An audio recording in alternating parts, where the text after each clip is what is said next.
বানাচ্ছি আমি নিরামিষ বাঁধাকপির তরকারি। সোমবারে দিয়েছি 5 ফোড়ন, একটা শুকনো লঙ্কা আর আলুটা তোমরা বুঝে দেবে কতটুকু খাবে। আলু আমার ভাজা হয়ে গেছে। এখন আমি সোমবারে দেবো 1 ইঞ্চি পরিমাণ আদা, দিয়ে দিলাম আদা, আর দেবো একটা বড় সাইজের টমেটো।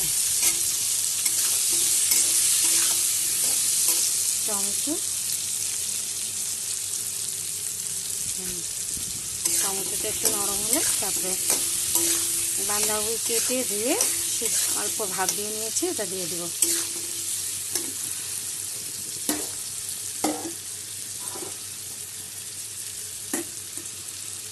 দিয়ে দিলাম বাঁধাকপি কেটে ধুয়ে ভাপ দিয়ে নিয়েছি অল্প। আর এখানে 8-10টা কাঁচা লঙ্কা আছে। ঝালটা তোমরা কতটুকু খাবে নিয়ে নেবে।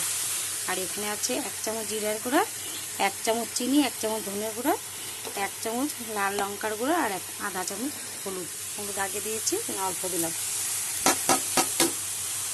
এখন আমি নিয়ে নেব।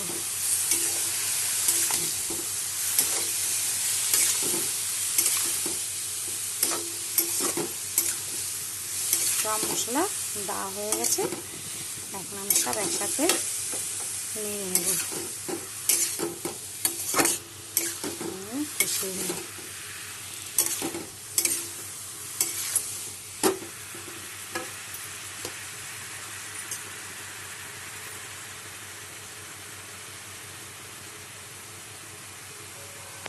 দিয়ে দিলাম অল্প লবণ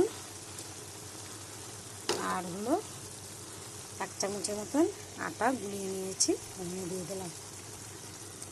দেখতেও সুন্দর হবে, খেতেও ভালো হবে।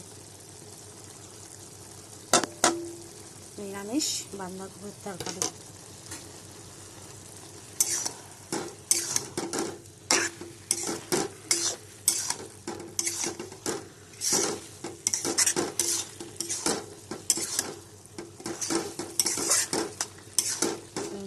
গলেও গেছে, আলু টালু সব গলে গেছে।